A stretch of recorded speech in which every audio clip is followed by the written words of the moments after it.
سبق ہمارا یہ چل رہا ہے کہ قبول کرنے یا قبول نہ کرنے کے اعتبار سے احادیث دو قسم کی ہوتی ہیں کہ اگر ان کو قبول کیا جائے تو خبر مقبول، نہ قبول کیا جائے تو خبر مردود۔ اور قبول کس حساب سے کیا جاتا ہے، وہ کون سے فارمولے ہیں کہ جس سے یہ پتہ چلتا ہے کہ یہ جو خبر سامنے آئی ہے یعنی کہ حدیث، یہ ایک مقبول حدیث ہے، اس کو قبول کیا جائے گا، اور کس کام کے لیے قبول کیا جائے گا، کس مقصد کے لیے قبول کیا جائے گا۔ تو اس کی دو جواب ہیں، یعنی اس کو حدیث مانا جائے گا، ماننا ہی قبول کرنا ہے، تو وہ مانی جائے گی حدیث اور وہ مقبول ہوگی۔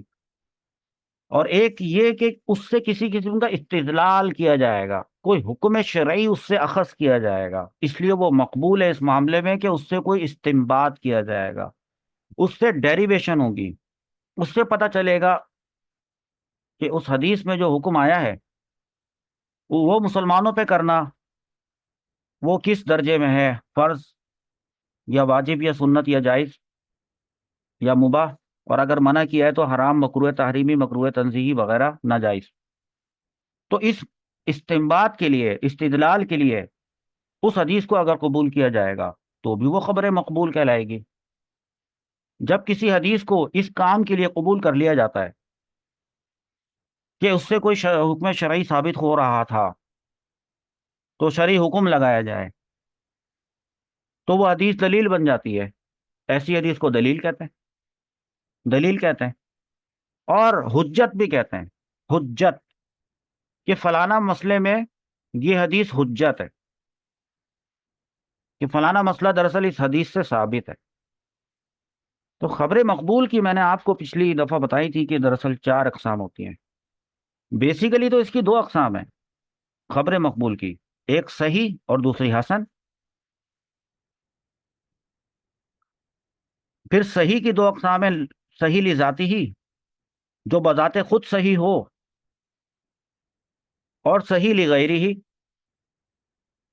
جو بذات خود صحیح نہ ہو لیکن کسی غیر کی وجہ سے، کسی غیر کی تائید کی وجہ سے، کسی دوسری، غیر کا مطلب ہے دوسری، کسی دوسری سند کی وجہ سے، کسی دوسری سند کی سپورٹ کی وجہ سے، کسی دوسری سند کی تائید کی وجہ سے، کسی دوسری سند کے مل جانے کی وجہ سے وہ صحیح بن جائے حدیث۔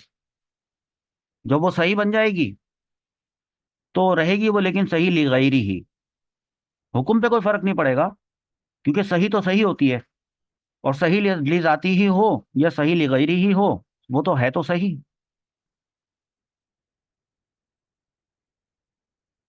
تو ہم نے اس کو چار جن اقسام میں تقسیم کیا تھا وہ یہ تھی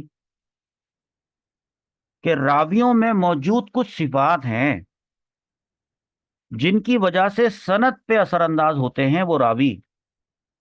تو صفات راوی اور سند کے اعتبار سے جب کوئی حدیث قبول کر لی جاتی ہے اور وہ مقبول کے درجے میں آ جاتی ہے تو دو دو دو اس کی قسمیں ہوتی ہیں، ایک صحیح اور ایک حسن۔ تو پھر ہم صحیح اور حسن کی اقسام پڑھ لیں گے تو بن جائیں گی چار، صحیح لذاتی ہی، صحیح لغیری ہی، حسن لذاتی ہی، حسن لغیری ہی، سب یہ مقبول ہوں گی۔ آج کے ٹاپک میں ہم تھوڑا سا انٹروڈکشن آپ کو دیتے ہیں صحیح لذاتی ہی کا، اور اس کی ایک یا دو مثالیں آپ کو دیتے ہیں بس۔ سب سے پہلے جانیں گے کہ صحیح لذاتی ہی کا لغوی معنی لغت میں کیا لکھا ہوتا ہے۔ تو یہ جو لفظ صحیح ہے، صحیح، یہ وہ والا صحیح نہیں ہے جو صحیح غلط والا صحیح ہوتا ہے کہ اگر صحیح نہ ہو تو غلط، بلکہ یہ صحت سے نکلا ہے۔ تو صحیح کا مطلب ہے صحت مند، اور صحت مند اس کو کہتے ہیں جس کو کوئی بیماری نہ ہو۔ تو جو صحیح ہے، جو شخص اگر صحیح ہے تو اس کا مطلب ہے وہ بیمار نہیں ہے۔ اور ایک صحیح وہ والا صحیح ہوتا ہے کہ جس میں کوئی عیب نہ ہو، اگر بیماری نہیں ہو تو عیب بھی نہ ہو، کوئی خرابی بھی نہ ہو۔ اب آپ کے ذہن میں ایک خاکہ سا بن گیا ہوگا کہ ہم صحیح لذاتی ہی پڑھنے جا رہے ہیں تو اس میں صحیح کا مطلب کیا ہے۔ تو چلیں ٹھیک ہے، صحیح کا مطلب پتہ چل گیا، صحیح لذاتی ہی کا اصطلاحی معنی بھی کچھ ہوتا ہوگا۔ اصول حدیث میں صحیح لذاتی ہی اس حدیث کو کہتے ہیں جس کی سند میں 3 صفات موجود ہوں، ابھی پڑھ لیتے ہیں، اور وہ 2 خرابیوں سے محفوظ ہو، جو اوپر لکھا ہے کہ عیب سے پاک، تو وہ 2 عیبوں سے پاک ہو، اس کو ہائی لائٹ کر لیں کہ اس میں سند میں 3 صفات موجود ہونی چاہیے۔ میں بھی بتاتا ہوں، یہ ذہن میں رکھیے گا وہ آپ نے، اور 2 خرابیاں ایسی ہیں جن سے وہ سند پاک ہونی چاہیے۔ سب سے پہلی جو صفت ہے، وہ 3 صفات یہاں پہ میں نے لکھی ہیں، وہ ہے اتصال سند۔ اتصال، کنیکٹڈ ہونے کو کہتے ہیں، کنیکشن، کنیکشن ہوتا ہے۔ سند کے اندر راویوں کے نام ہوتے ہیں، تو کبھی کبھی ایسا ہوتا ہے کہ جب آپ یہ دیکھتے ہیں کہ انہوں نے ان سے حدیث بیان کی، تو انہوں نے ان سے حدیث بیان کی، پھر انہوں نے ان سے حدیث بیان کی، جب آپ ان چاروں کو الگ الگ اسٹڈی کرتے ہیں تو آپ کو کبھی ایسا پتہ چلتا ہے کہ دراصل یہ تو مدینے کے ہیں اور یہ تو کوفے کے ہیں۔ پھر ان دونوں کے حالات زندگی اسٹڈی کی ہے ہم نے نہیں، محدثین نے، تو پتہ چلا کہ یہ جو کوفے میں ہیں یہ کبھی مدینے نہیں گئے، یہ مدینے میں تھے تو یہ کبھی کوفہ نہیں گئے،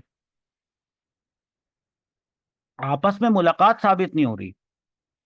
پھر ایسا کیسے ہو گیا کہ انہوں نے ان سے حدیث بیان کی؟ یعنی کوئی کنیکشن بن نہیں پا رہا ہے، حدیث صحیح ہے وہ، لیکن کسی دوسری وجہ سے صحیح قرار دی گئی ہے۔ اس کو کہتے ہیں کہ اس کی اتصال میں کہیں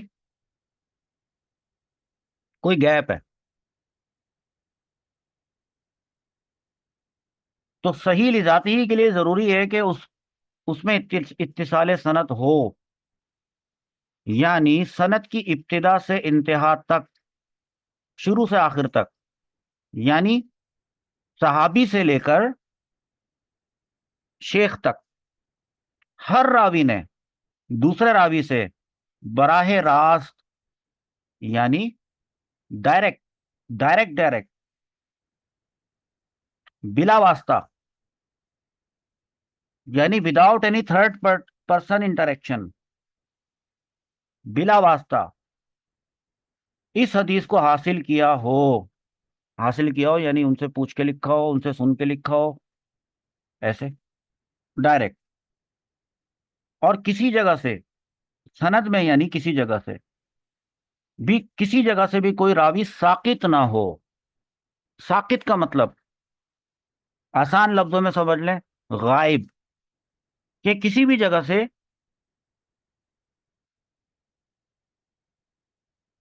راوی غائب نہ ہو، ایسی سند کو متصل کہتے ہیں۔ اتصل یتصل اتصالا فہو متصل، تو یہ ایسی سند متصل ہوتی ہے۔ صحیح لذاتی ہی کے لیے یہ شرط ہے کہ یہ خوبی پائی جائے اس میں، یہ صفت پائی جائے اس میں کہ اس کی پوری سند متصل ہو۔ پھر ایک ہوتا ہے عدالت۔ عدالت عادل ہونے کو کہتے ہیں، ابھی بتاتے ہیں۔ تمام راوی عادل ہونے چاہیے۔ عدالت روات، روات راویوں کی جمع ہے، ایک راوی ہوتا ہے اور راویوں کی جمع کو روات کہتے ہیں۔ تو عدالت روات کا مطلب ہے راویوں کا عادل ہونا۔ راویوں کے عادل ہونے سے مراد مسلمان ہونا، وہ راوی عاقل بالغ ہوں، متقی بھی ہوں اور نیک ہو، اور ان کی زندگی ہر قسم کے عیب سے پاک ہو، کوئی ایسا واقعہ نہ ہوا ہو کہ جس سے یہ پتہ چلتا ہو کہ کبھی وہ عدالت میں ان کی پیشی ہوئی ہو، کسی جرم کی الزام لگا ہو، کبھی کوئی جھوٹ نہ بولا ہو، اس کو کہتے ہیں عادل راوی۔ تو 2 باتیں ہو گئیں، سند کا اتصال اور راویوں کا عادل ہونا۔ ایک تیسری بات بھی ہے، وہ ہے ضبط روات۔ ضبط روات، ضبط کہتے ہیں روکنے کو، یعنی ضبط روات راویوں کے اندر حافظے کا مضبوط ہونا۔ جب ہم کوئی چیز حفظ کر لیتے ہیں اور اس کو یاد کر لیتے ہیں تو ہم اس کو دراصل اپنے سینے میں محفوظ کر لیتے ہیں، تو دراصل اپنے دماغ میں اس کو ہم روک کے رکھ لیتے ہیں۔ پھر بعد میں 1 سال کے بعد کوئی ہم سے وہ چیز پوچھتا ہے تو ہم فوراً بتا دیتے ہیں، یہ کہلاتا ہے ضبط۔ تو ضبط رکھنے والے کو کہیں گے ضابط، بروزن فاعل۔ تو تمام راویوں کا ضابط ہونے سے مراد ہے حافظ ہونا، تمام راویوں کا حافظ ہونا۔ اب حافظ کیا ہوتا ہے، اس کے معنی کیا ہیں؟ اس سے مراد یہ ہے کہ سند کا ہر ایک راوی کا حافظہ بہت مضبوط ہو۔ یہ کیسے پتہ چلتا ہے؟ راویوں کے حالات زندگی جاننے پر پتہ چلتا ہے۔ محدثین نے راویوں کے حالات زندگی جانے ہیں، شروع سے ان کی پیدائش سے لے کے ان کے انتقال تک کے زندگی کے تمام واقعات جانے ہیں، اور پھر بعض مرتبہ محدثین نے کچھ راویوں کے بارے میں ایسے بھی باتیں بتائی ہیں کہ بہت اچھے عاقل بالغ متقی نیک راوی تھے، فلانا راوی کسی ایک کے بارے میں۔ اور جب بھی کوئی حدیث انہوں نے بیان کی ہے تو اپنے سے مطلب ڈائریکٹ ڈائریکٹ بیان کی ہے، کسی دور سے کوئی لا کے نہیں بیان کی، متصل حدیث بیان کرتے ہیں۔ اور کسی پرٹیکولر راوی کے بارے میں بات ہو رہی ہے کہ اچھے نیک انسان تھے، متقی تھے، ہر قسم کے عیب سے پاک تھے، اور اتصال بھی ہوتا تھا ان کے اندر۔ لیکن ایک مسئلہ تھا کہ جب وہ بوڑھے ہو گئے تھے اور جب وہ ضعیف ہو گئے تھے تو بھول جاتے تھے بعد میں باتیں، تھوڑی تھوڑی کچھ باتیں بھول جاتے تھے۔ تو کچھ عرصہ ایسے بھی ہوا عمر کے آخری حصے میں۔ تو اب ظاہر سی بات ہے کہ جب وہ ان کو یہ بھولنے والا مسئلہ ہوا اگر جن کے ساتھ، تو پچھلی زندگی میں جو انہوں نے حدیثیں بیان کی تھیں وہ تو ان کے جوانی کے اور ذہانت کا دور تھا، تو ان حدیثوں کو تو کوئی مسئلہ نہیں ہے۔ لیکن بعد میں اگر انہوں نے کوئی ایسی حدیث بیان کی تو کچھ محدثین یہ کہتے ہیں کہ ہماری نظر میں یہ ضابط نہیں ہے، ہماری نظر میں ضبط روات والی صفت ان کے اندر نہیں ہے۔ اور کچھ محدثین کہتے ہیں کہ نہیں نہیں بھائی، انہوں نے جو حدیثیں بیان کی ہیں وہ تو اپنی زندگی کی عمر کے اس دور میں بیان کی ہیں کہ جب ان کا حافظہ بالکل مضبوط تھا۔ تو بہرحال محدثین کے مختلف رائے ہوتی ہیں، تو جس کی وجہ سے اگر کوئی محدث کسی ایک پرٹیکولر راوی کے اوپر انگلی اٹھا دے اور گفتگو کر دے، ضبط روات ختم ہو جائے گا تو صحیح لذاتی ہی کی کیٹیگری سے وہ حدیث باہر ہو جائے گی۔ اتنی سختی ہوتی ہے مطلب سند کے اوپر۔ تو ضبط روات آپ کو سمجھ میں آ گیا، لہذا طے ہوا کہ اتصال سند ہونی چاہیے، صحیح لذاتی کے لیے عدالت روات ہونا چاہیے، ضبط روات ہونا چاہیے۔ اگر کسی بھی راوی کے اندر یہ تینوں صفات موجود ہوں کہ اتصال بھی ہو اور عدالت روات بھی ہو اور ضبط روات بھی ہو، ایسے راوی کو پتہ ہے کیا کہتے ہیں؟ ثقہ راوی۔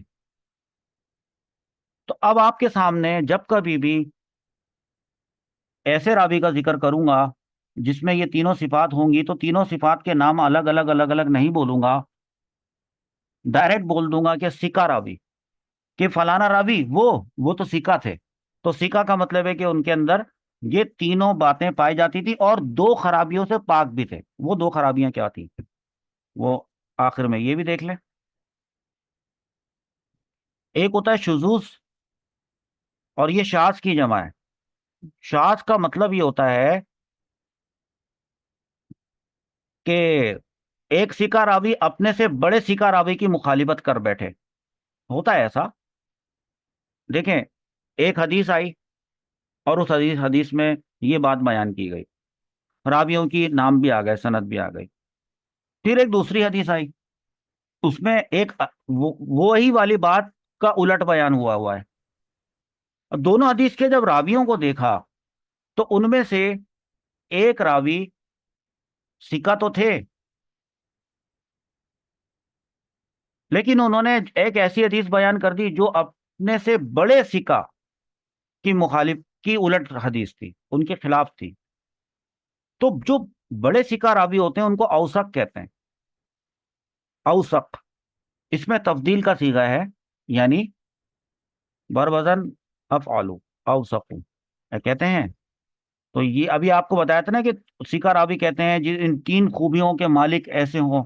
تو بھائی جب ایسا ہوتا ہے نا کہ جب کوئی خوبی کسی کے اندر ہوتی ہے تو کسی میں خوبی زیادہ ہوتی ہے، کسی میں کچھ زیادہ ہی زیادہ ہوتی ہے، اور کسی میں کم ہوتی ہے تو اس کے کچھ درجات ہوتے ہیں۔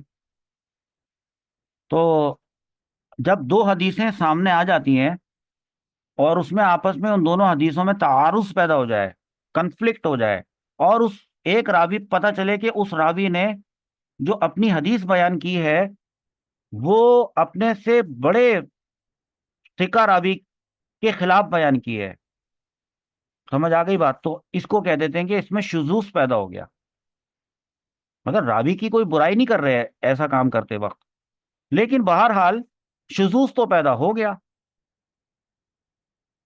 تعارض آتا ہے، حدیثیں آتی ہیں ایسی کہ ایک حدیث کے اندر لکھا ہے کہ فلانا چیز سے روزہ ٹوٹ جاتا ہے، اور جو دوسری حدیث ہے اس میں لکھا ہے کہ اس سے روزہ نہیں ٹوٹتا، دونوں حدیثیں مقبول ہیں۔ اب جب دونوں کے راویوں کو دیکھا تو وہ ایک لیول کے ثقہ راوی ہیں، وہ بھی اسی درجے کے ثقہ راوی ہیں، وہ بھی اسی درجے کے ثقہ راوی ہیں، پھر تو شذوذ نہیں ہوا۔ لیکن اگر ایک حدیث کے راوی وہ زیادہ ثقہ ہیں تو بات ان کی مانی جاتی نا، اصول تو یہ ہونا چاہیے تھا۔ تو جو جو جو تھوڑے کم ثقہ ہیں ان کو جب وہ والی حدیث پتہ چلی تھی تو ان کو اپنی یہ والی حدیث بیان نہیں کرنی تھی، لیکن کی اپنے سے ثقہ راوی کے خلاف گئے جا کر کی، تو ٹھیک کیا بے شک، لیکن شذوذ پیدا ہو گیا اس سے۔ جب آپ اصول فقہ پڑھیں گے اور اس میں دو ایک جیسی حدیثیں سامنے آئیں گی اور دونوں میں اختلافات ہوں گے تو کنفیوژن پیدا ہوگی، پھر کنفلکٹ کو ریزالو کرنے کا جب طریقہ سکھائیں گے تو وہاں پہ یہ شذوذ کی کچھ مثال آپ کے سامنے آ جائے گی۔ آخری چیز علت نہیں ہونی چاہیے، ویسے تو علت صحت کی ضد ہے، علت بیماری کو بھی کہتے ہیں، صحت کی ضد ہے، اس سے مراد سند میں پائی جانے والی، ویسے ایک بات بتاؤں اس سے مراد ہے کیا؟ بس آسان لفظوں میں سنیں پھر اس پیراگراف کو دیکھ لیجئے گا۔ علت سے مراد ایک ایسی بیماری ہوتی ہے یا ایک ایسی خرابی ہوتی ہے جس کو عام آدمی یا عام عالم دین جو صرف عالم ہو وہ حدیث میں سے نہیں پہچان سکتا ہے کہ اس حدیث کی سند میں یہ پرابلم ہے۔ یہ ایک ایسی پرابلم ہوتی ہے جس کو انتہائی ماہر محدث پہچان کے نکال کے لے کر آتا ہے، اور ہو سکتا ہے کہ کوئی محدث کہے کہ نہیں میری نظر میں یہ خرابی اس میں نہیں پائی جاتی، لیکن کوئی محدث کہے کہ یہ میری نظر میں اس میں یہ خرابی پائی جاتی ہے۔ تو صحت کی یہ ضد ہے، اس سے مراد سند میں پائے جانے والی ایسی مخفی ہڈن پوشیدہ خرابی ہے یا عیب ہے جو حدیث کی صحت پر اثر انداز ہو جائے تو علت پیدا ہو گئی۔ ایسی سند کو کہیں گے معلل، معلل علت سے نکلا ہے، عللا علل یعلل تعلیلا فہوا معلل وعلل یعلل تعلیلا فذاک معلل، معلل جس میں کوئی خرابی ہو، لیکن یاد رکھیے گا کہ یہ خرابی صرف ماہر محدث ہی کا کام ہے کہ وہ آئیڈینٹیفائی کرے۔ تو لہذا حدیث کے صحیح ہونے کے لیے ضروری ہے کہ اس کے اندر ذرا سا بھی معلل نہ ہو، مطلب ذرا سا بھی علل نہ ہو، یہ لکھنا چاہیے تھا علل۔ ایک مثال ہے چھوٹی سی کہ حضرت سفیان ثوری رحمۃ اللہ تعالی علیہ کی ایک حدیث ہے، تو ان کی ایک حدیث میں کی سند میں غلطی سے ایک راوی ہیں حضرت عبداللہ بن دینار، ان کے نام کی جگہ حضرت عمر بن دینار کا نام لکھ دیا گیا۔ نام کیا لکھنا تھا؟ حضرت عبداللہ بن دینار، تو غلطی کیا ہو گئی؟ حضرت عمر بن دینار لکھ دیا گیا، تو غلطی تو غلطی ہے۔ اب چاہے کسی سے بھی یہ غلطی ہوئی ہو، چاہے یہ غلطی املا لکھوانے والے کی بھی ہو سکتی ہے، ڈکٹیشن کہتے ہیں کہ وہ لکھوا رہے تھے اور وہ لکھ رہے تھے، تو جو لکھوانے والے تھے ان سے غلطی ہو گئی، زبان سے نکل گیا، نہیں بعد میں پتہ چل گیا۔ ایسا نہیں ہو سکتا کہ یہ کوئی ایسی غلطی تھی کہ وہ کہہ رہے ہوں کہ وہ کہنا چاہتے ہوں کہ حضرت عبداللہ بن دینار نے فرمایا اور لکھنے والے نے لکھ دیا کہ حضرت عمر بن دینار نے فرمایا، تو یہ مطلب نہیں ہے کہ پھر حضرت عمر بن دینار سے ہی آگے وہ حدیث چلے گی، نہیں، پکڑی گئی غلطی تو سامنے آئی، تبھی تو آپ کے سامنے ابھی لکھی ہوئی ہے یہ بات، یعنی بعد میں معلوم ہو گئی، معلوم تو ہو گئی، معلوم تو ہو گئی کہ یہ غلط ہو گیا، اس کو ٹھیک کر لیں، کتاب میں غلطی سے چھپ گیا ہے، یہ غلطی املا لکھوانے والے کی بھی ہو سکتی ہے، اور لکھنے والے نے بھی شاید اس کے سننے میں غلطی تو غلطی ہے، بعد میں ٹھیک بھی کر لی گئی، لیکن بہرحال اس سے سند میں علت تو پیدا ہو گئی،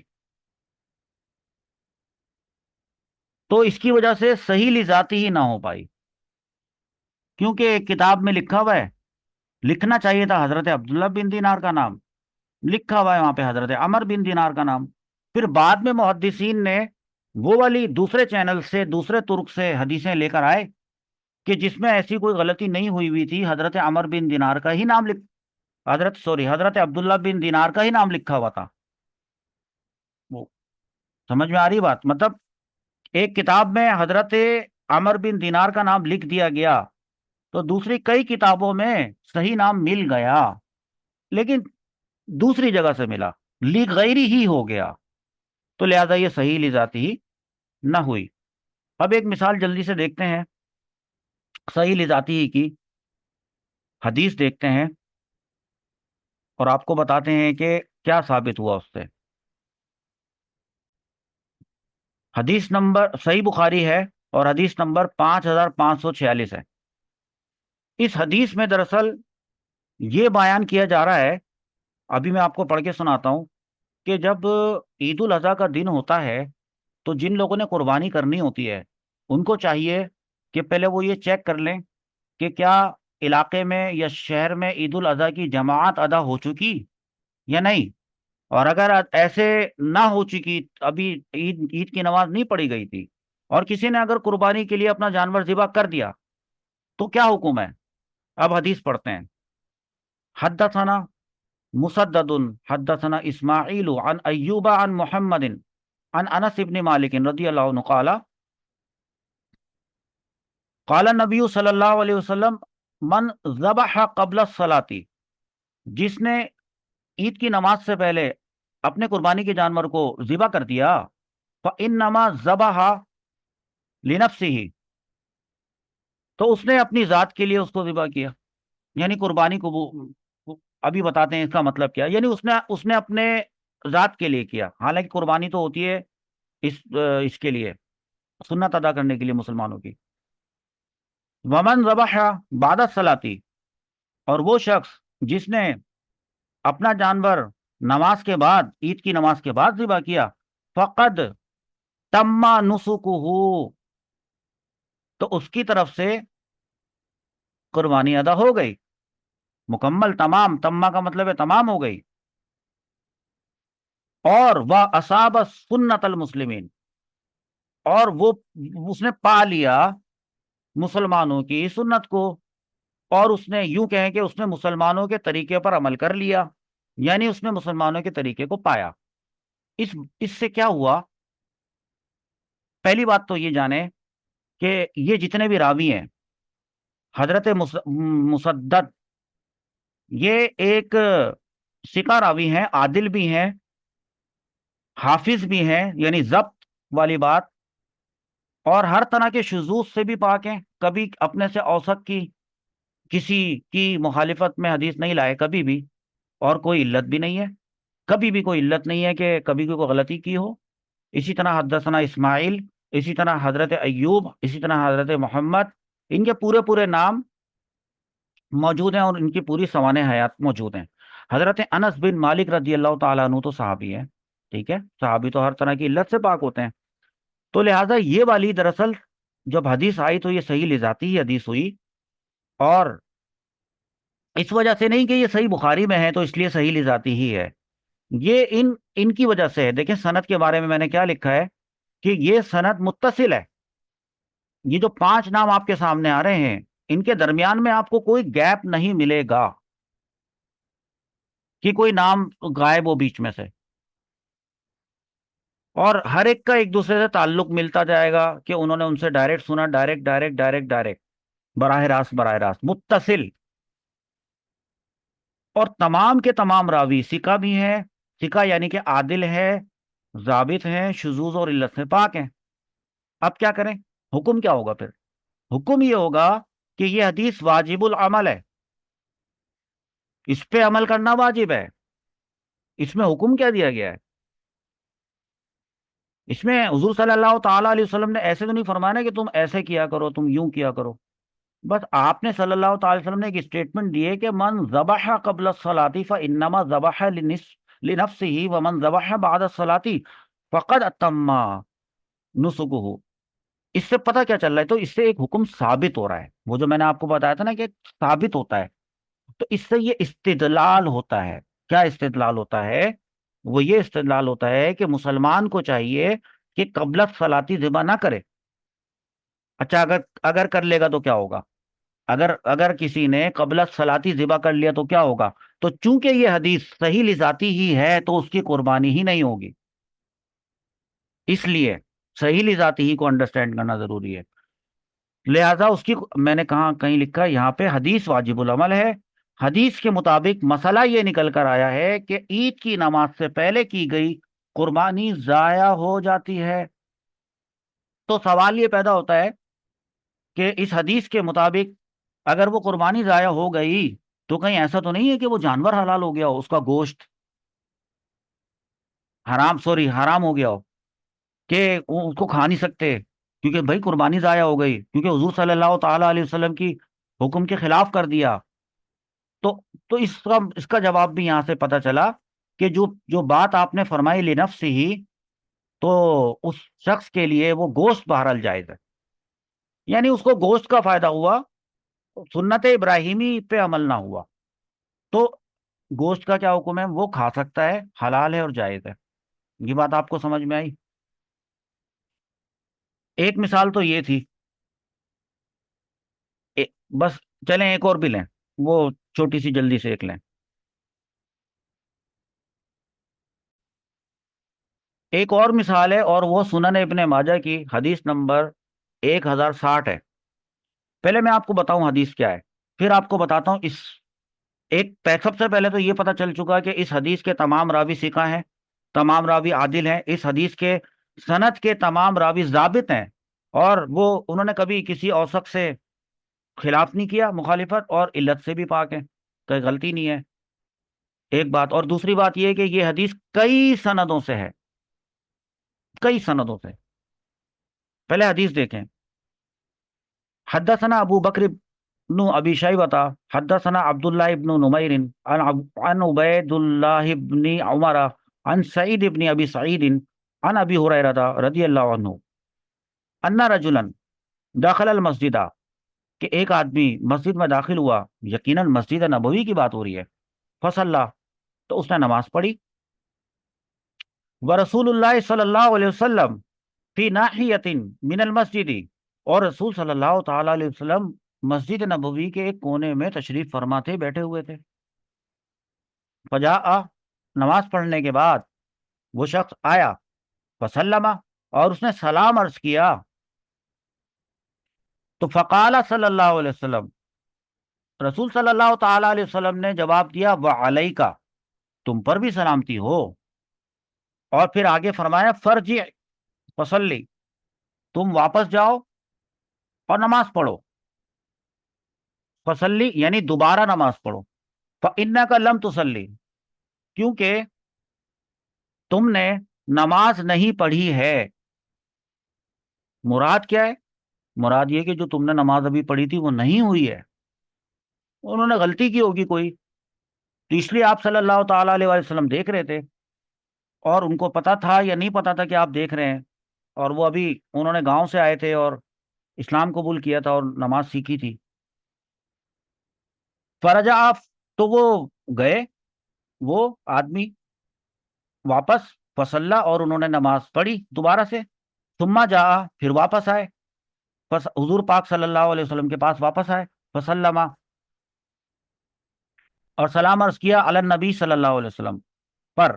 فقالا، تو آپ صلی اللہ تعالی علیہ وسلم نے جواب دیا وعلیکا، جیسے ہم کہتے ہیں نا وعلیکم السلام، تو آپ نے بھی جواب دیا وعلیکا. لیکن یہ بھی فرمایا کہ فرجع، پھر جاؤ واپس. فصلی، اور دوبارہ نماز پڑھو. فإنک لم تصلی بعد، کیونکہ تم نے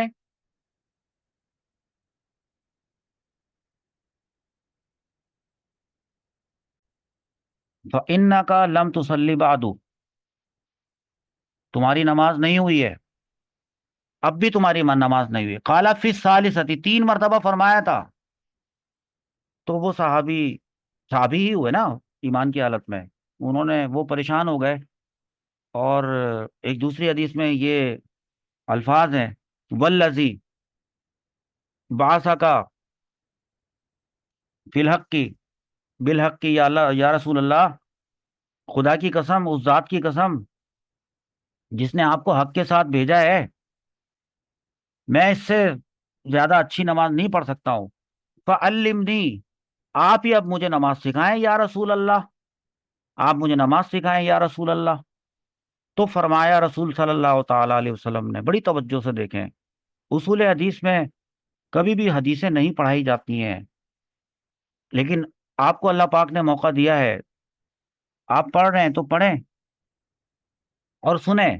آپ صلی اللہ تعالی علیہ وسلم نے فرمایا، اذا قمت الی الصلاۃ، جب تم، اب یعنی آپ صلی اللہ تعالی علیہ وسلم نے ان پہ رحم فرمایا، ان صحابی پر، اور بہت سارے افراد بھی دیکھ رہے تھے، تو سب کی تعلیم کے لیے آپ صلی اللہ تعالی علیہ وسلم نے کچھ کام کی باتیں نماز سے متعلق عرض کی، ارشاد فرمائی.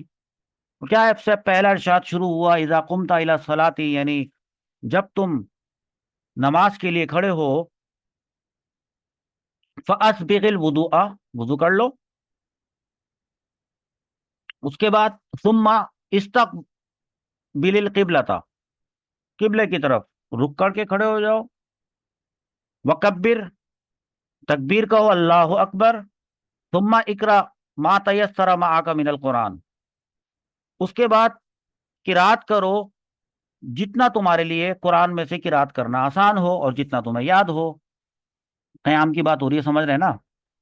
ثم ارکع، ویسے تو صحیح لفظ ہے ثم کا، اور میری عادت اس طرح کی ہے، میں حمزہ کے نیچے لگا دیتا ہوں فعل امر سمجھانے کے لیے. ثم ارکع حتی تطمئن راکعا، پھر تم رکو کرو یہاں تک کہ تمہیں اطمینان ہو جائے، تم اطمینان سے ٹھہر چکے ہو اس حال میں کہ تم رکو میں ہو.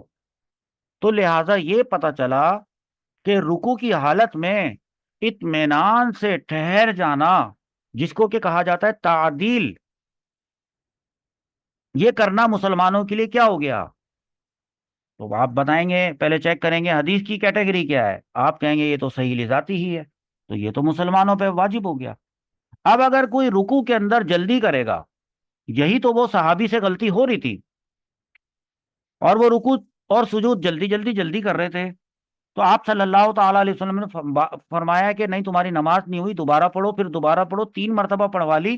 پھر انہوں نے عرض کی تو آپ نے سکھایا اور فرمایا سمر کا حتی تطمئن راکعا، پھر تم رکوع کرو یہاں تک کہ تم رکوع میں اچھی طریقے سے جم چکے ہو، تعدیل.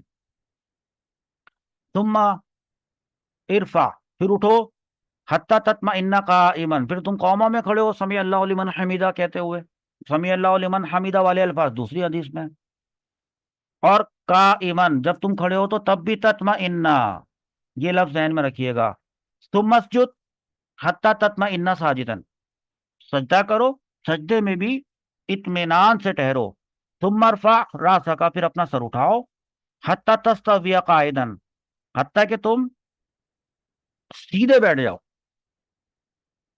ایسا ہوتا ہے نا کہ ایک سجدے کے بعد دوسرے سجدے میں اسپرنگ کی طرح سے ہوتا ہے کہ یوں سجدے سے اٹھے اور یوں ہی واپس چلے گئے، ایسے نہیں ہوتا. جلسہ یہ جو ہوتا ہے بیچ میں 2 سجدوں کے درمیان، اس میں بھی تستویہ قائدن ہوگا، یہ تعدیل ارکان اس میں بھی ہوگا. ورنہ کیا ہوگا؟ اچھا یہ تو ابھی بتانا باقی ہے. اتنا تو پتہ چل گیا کہ واجب ہے. نماز میں اگر کوئی واجب چھوٹ جائے، اس وقت تک نماز کمپلیٹ نہیں ہوگی جب تک سجدہ صاحب نہ کرے. ویسے اس حدیث سے یہ پتہ چلتا ہے، جو کہ نظر آ رہا ہے، سامنے نظر آ رہا ہے، یہ والا تطمئنہ، کہ رکوع میں اطمینان سے ٹھہرنا وہ کیا ہے؟ مسلمانوں پر فرض ہے. پھر کھڑے ہونا یہ بھی فرض ہے. پھر سجدے میں اطمینان یہ بھی فرض ہے. پھر جلسے میں اطمینان یہ بھی فرض ہے. اور پھر فرمایا کہ ثم افعل ذالک فی صلاتی کا کلیہ، اپنی ہر نماز میں اس کے بعد تم اسی طرح سے کیا کرنا. اب یہ تو ہو گیا بھائی فرض، کیوں؟ اس لیے کہ یہ حدیث، یہ اس کی سند کے حساب سے دیکھا جائے تو یہ صحیح لذاتی ہی ہے۔ اب میں آپ کو بتاتا ہوں اس حدیث کی کچھ باتیں، آخری میں اینڈ میں ہو رہا ہے۔ یہ جو حدیث ابھی پڑھی تھی وہ تو میں نے آپ کو بتا دیا تھا کہ یہ سند متصل ہے، اس کے تمام راوی ثقہ ہیں، عادل و ضابط ہیں، شذوذ اور علت سے پاک ہے۔ ایک بات تو یہ ہو گئی، صحیح لذاتی ہی ہے، جس کی وجہ سے حدیث واجب العمل ہے۔ واجب العمل میں آپ دیکھیں یہ امپورٹنٹ بات، یا بلکہ یوں کہیں نماز کے ہر رکن میں تعدیل کرنا فرض ہے۔ شوافے کے نزدیک، امام شافعی کے نزدیک اس حدیث کے مطابق نماز کے ہر رکن میں تعدیل کرنا فرض ہے۔ تو لہذا اگر کسی نے اتنی جلدی نماز پڑھی کہ اس نے اپنے رکوع میں اور سجود میں اور ارکان کے اندر اطمینان سے نہیں ٹھہرا، تو شوافے کے نزدیک اس کا فرض جاتا رہا، اور اس کا جب فرض چلا گیا تو نماز ہی نہیں ہوئی، اور کسی قسم کے سجدہ صاحب سے کافی نہیں ہوگا، سجدہ صاحب اس کو کفایت نہیں کرے گا۔ اچھا، ایک تو یہ ہو گیا۔ جبکہ احناف کے نزدیک اس حدیث کے مطابق فرض نہیں ہے، بلکہ یہاں لکھیں واجب ہے۔ نماز کے ہر رکن میں تعدیل کرنا واجب ہے۔ یہ بات سمجھ میں آئی آپ کو؟ اب یہ بات ہے کہ شوافے کے نزدیک کیوں فرض ہے اور احناف کے نزدیک، اچھا ہم تو احناف ہیں تو ہمارے نزدیک ہر رکن میں تعدیل کرنا واجب ہے۔ ایسا کیوں ہے؟ ان دونوں کے درمیان کیا اختلاف کہ کیوں ہے وہ آپ اصول فقہ میں پڑھیں گے کہ حدیث سے استدلال تو کیا جاتا ہے، اس والی حدیث قابل استدلال تھی، لیکن استدلال کیا ہوا، وہ کیا استدلال حکم نکل کے آیا؟ تو تین ائمہ ایسے ہیں کہ جنہوں نے اس کو فرض قرار دیا، اور ایک ایسے ہیں جنہوں نے اس کو واجب قرار دیا، اور انہی ایک کے ہم اتفاق سے فالوور ہیں۔ تو ہم سے اگر تعدیل اگر کبھی رہ جائے گی تو ہم سجدہ صاحب کریں گے، اور اگر شوافے سے اگر رہ جائے گی تو ان کی تو نماز نہیں ہوگی، ان کو دوبارہ نماز پڑھنی پڑے گی۔ تو یوں میں نے آپ کو، اچھا اسکرین شاٹ آپ لے لیں گے نا، تو اسی حدیث کی صحیح بخاری شریف میں بھی 4 الگ الگ سندوں سے یہ حدیث موجود ہے، اور تمام سندیں متصل ہیں، تمام راوی عادل ضابط ہیں، شذوذ و علت سے پاک ہیں۔ آپ اس میں یہ نوٹ کریں گے کہ یہ ایک سند ہے، اس کے نیچے یہ دوسری سند ہے، ایک سند تو میں نے ابھی آپ کو سنن ابن ماجہ کی پڑھائی تھی، تو یہ دوسری سند یہ ہے، یہ تیسری ہے، یہ چوتھی سند ہے، اور یہ پانچویں سند ہے۔ اور اس پانچوں سندوں کے اندر آخر کے شروع کے 3 نام حضرت ابو ہریرہ صحابی، پھر ان کے دوست حضرت سعید بن ابی سعید، پھر ان کے تابعی حضرت عبید اللہ ابن عمر، یہاں تک تو سب سیم ہے، لیکن اس کے بعد راوی تبدیل ہو گئے، اور راوی تبدیل ہونے کی وجہ سے سند بدل گئی، اور جب سند بدل گئی تو اس طرح آپ کہہ سکتے ہیں کہ کئی ترک حاصل ہو گئے۔ پھر اب آپ نے ان راویوں کے جب بخاری کی شرح میں آپ نے جب ان راویوں کے بارے میں جانا، اور اور محدثین کی ان کے بارے میں رائے دیکھی، تو آپ کو پتہ چلا کہ ثقہ ہیں، متصل ہیں، راوی ہیں، عادل ہیں، ضابط ہیں، اور کوئی علت نہیں، کوئی شذوذ نہیں ہے۔